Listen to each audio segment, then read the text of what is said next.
भारत में कृषि और सामाजिक सुरक्षा। जेपी मिश्रा। ग्रामीण परिवेश में कृषि सामाजिक सुरक्षा का प्रमुख स्रोत है, लेकिन किसानों को अक्सर सामाजिक सुरक्षा के दायरे से बाहर रखा गया।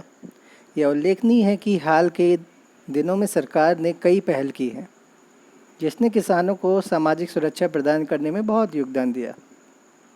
प्रधानमंत्री कृषि सम्मान निधि पीएम किसान और किसान मानधन योजना आय उपार्जन के लिए दो सबसे महत्वपूर्ण पहलें हैं, और वृद्धावस्था पेंशन उन लोगों के लिए है जो सबसे संवेदनशील वर्ग में आते हैं और उन्हें सबसे ज़्यादा आर्थिक सहायता की ज़रूरत होती है। एक और जहां आर्थिक संकेतक बताते हैं कि आज़ादी के बाद से कृषि का योगदान घटता जा रहा है, तो इसका दूसरा पहलू यह भी है कि यह क्षेत्र भारत के सभी वर्गों के लोगों को, चाहे वे अमीर हो या गरीब, साक्षर हो या निरक्षर, और उनकी कोई भी जाति, पंथ और क्षेत्र हो, उन्हें एक बहुत मजबूत अंतर्निहित सामाजिक सुरक्षा कवच प्रदान करता है। सामाजिक सुरक्षा आय वृद्धि और इससे जुड़े अपार जनमानस और ग्रामीण कार्यबल के लिए कारण कृषि के लिए अंतर्निहित और स्वाभाविक है। सामाजिक सुरक्षा खाद्यान्न और पोषण सुरक्षा के संदर्भ में भी है, जो लोगों में प्राकृतिक और मानव निर्मित चरम अवस्थाओं दोनों को झेलने का सामर्थ्य पैदा करता है और सामाजिक एवं आर्थिक समानता या प्रतिरोध को कम करने के लिए आय और रोजगार बढ़ाता है। भारत में कृषि और संबद्ध गतिविधियां मनुष्य, पशु, मशीन, सामग्री बाहुल हैं और आरंभ से ही सहअस्तित्व में हैं, और समय के साथ यह संबंध और भी मजबूत हुए हैं। महान कवि घाघ की प्रसिद्ध कहावत सदियों से कृषि की सामाजिक सुरक्षा की सबसे अच्छी विवेचना है: उत्तम खेती, मध्यम बान, निषिद्ध चाकरी, भीख निदान। उत्तम खेती, मध्यम बान, निषिद्ध चाकरी, भीख निदान। खेती सबसे अच्छा कार्य है, व्यापार मध्यम, नौकरी निषिद्ध और भीख मांगना सबसे बुरा कार्य है।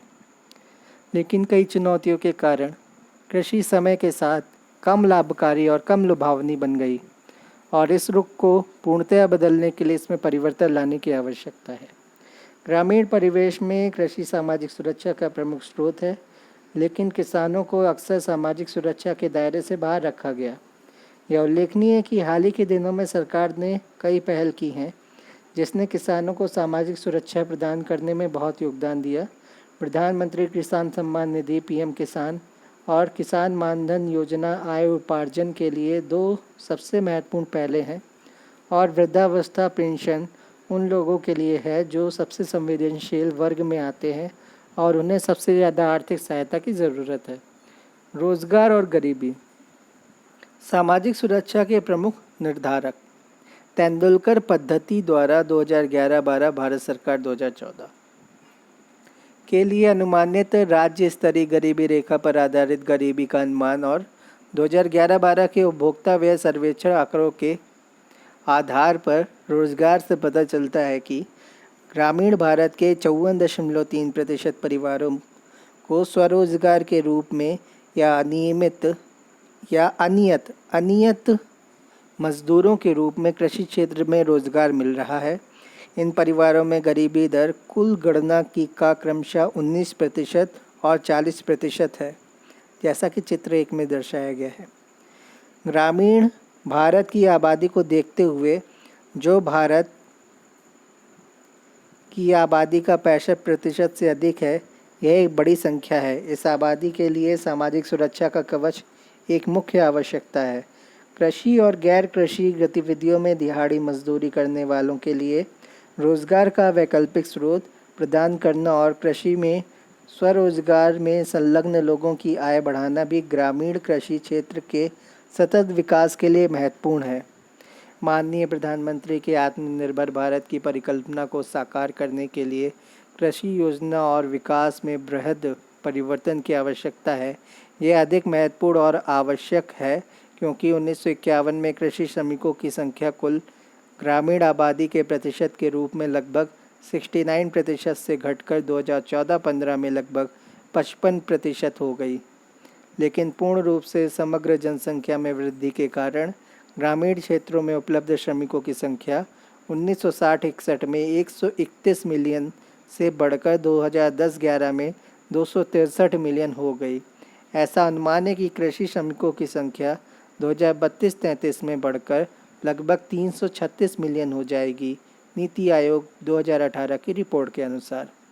एक अर्थपूर्ण रोजगार और आय के साथ इतने बड़े कार्यबल को आत्मसात करने के लिए हमें ग्रामीण भारत के लिए अपनी युक्तियों और नीतियों को पुनः स्थापन की आवश्यकता है। सामाजिक सुरक्षा के लिए भोजन और पोषण। कोई भी सभ्यता भोजन और पोषण की ओर से आश्वस्त हुए बिना आत्मनिर्भर होने का सपना नहीं देख सकती। वर्तमान में भारत की जनसंख्या 1.35 बिलियन से अधिक है। तत्कालीन योजना आयोग ने 2020-21 तक खाद्यान्न की मांग को 277 मिलियन टन रखा। कृषि सहकारिता और किसान कल्याण विभाग द्वारा हाल ही में जारी किए गए खाद्यान्नों के उत्पादन के तीसरे अग्रिम अनुमान ने 295.67 मिलियन टन खाद्यान्न उत्पादन का अनुमान लगाया है। इसका तात्पर्य यह है कि देश भोजन की दृष्टि से भली भांति सुरक्षित है, जो सामाजिक सुरक्षा के लिए पहला बुनियादी स्तंभ है। नीति आयोग के कृषि वस्तुओं और आगतों की मांग तथा आपूर्ति पर गठित कार्यकारी दल ने 2018 में सरकार को सौंपी गई अपनी रिपोर्ट में अनुमान लगाया है कि 2032-33 के दौरान खाद्यान्न की मांग का अनुमान स्टैटिक अप्रोच स्थिर पद्धति के आधार पर 33.4 से 35 करोड़ टन और बिहेवियर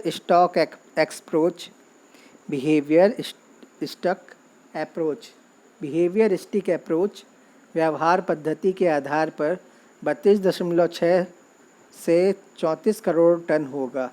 समस्त भारत और राज्यों के रुझान के आधार पर खाद्यान्न की आपूर्ति का अनुमान वर्ष 2032-33 में 37.8 से 41.5 करोड़ टन रखा गया है। इस प्रकार मांग आपूर्ति बैलेंस शीट ने खाद्य सुरक्षा के संदर्भ में फिर से सुरक्षित भविष्य की पुष्टि की।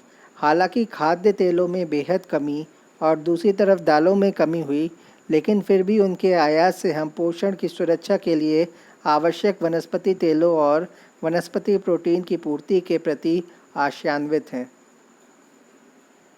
इन जिन्सों के पर्याप्त उत्पादन के लिए सरकार ने पहले ही राष्ट्रीय खाद्य तेल मिशन और राष्ट्रीय खाद्य सुरक्षा मिशन और प्रधानमंत्री अन्नदाता आय संरक्षण अभियान के तहत उत्पादन और मूल्य प्रोत्साहन के माध्यम से दालों के उत्पादन में वृद्धि के लिए कदम उठाए हैं।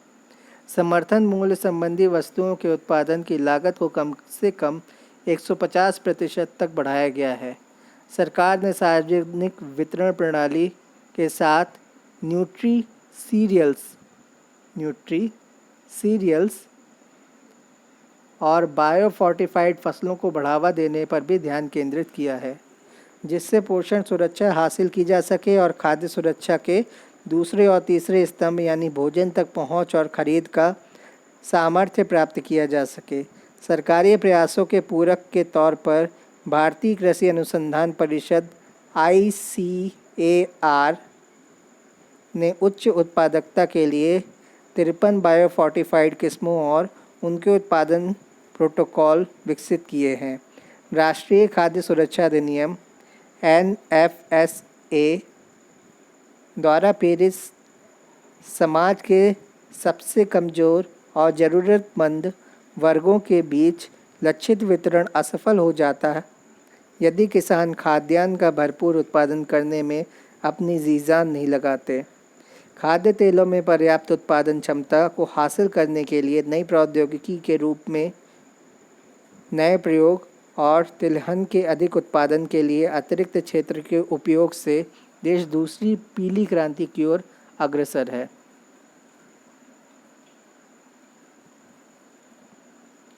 अब हम एक चित्र का अवलोकन करते हैं जिसमें दिखाया गया है ग्रामीण भारत में रोजगार और गरीबी दर। समस्त भारत में इन्होंने एक तो बताया निर्धनता का अनुपात प्रतिशत में और दूसरा बताया है परिवारों का भाग प्रतिशत में।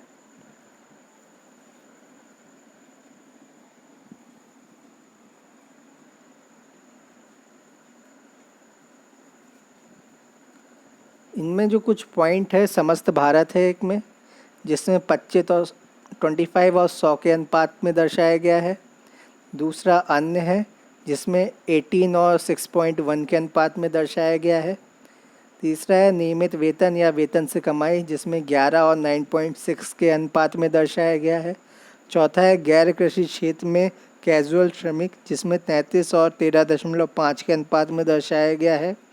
पांचवा है कृषि में कैजुअल श्रमिक, जिसमें 40 और 21 के अनुपात में दर्शाया गया है। छठा है गैर कृषि क्षेत्र में स्वरोजगार, जिसको 19 और 15.5 के अनुपात में दर्शाया गया है। और लास्ट है कृषि में स्वरोजगार, जिसको 22 और 34.3 के अनुपात में दर्शाया गया है। चित्र 2 में बताया गया है प्रति वर्ष फसल में श्रम दिवस, मिलियन में इनको दर्शाया गया है। जो वाई एक्सिस है वो श्रम दिन मिलियन में बताता है और एक्स एक्सिस राज्यों के नाम बताता है, जिसमें महाराष्ट्र सबसे ऊपर है, फिर उत्तर प्रदेश है, फिर राजस्थान, वेस्ट बंगाल, आंध्र प्रदेश, गुजरात, कर्नाटक, मध्य प्रदेश, उड़ीसा, बिहार, तमिलनाडु, छत्तीसगढ़, असम, हरियाणा, पंजाब, झारखंड, केरल, उत्तराखंड, हिमाचल प्रदेश, जम्मू कश्मीर, सबसे लास्ट में गोवा। स्रोत क्या है इसका? राज्यों में 1 हेक्टेयर फसल के लिए आवश्यक श्रम दिवस पर कृषि लागत और मूल्य आयोग CACP के आंकड़ों के आधार पर लेखक का अनुमान।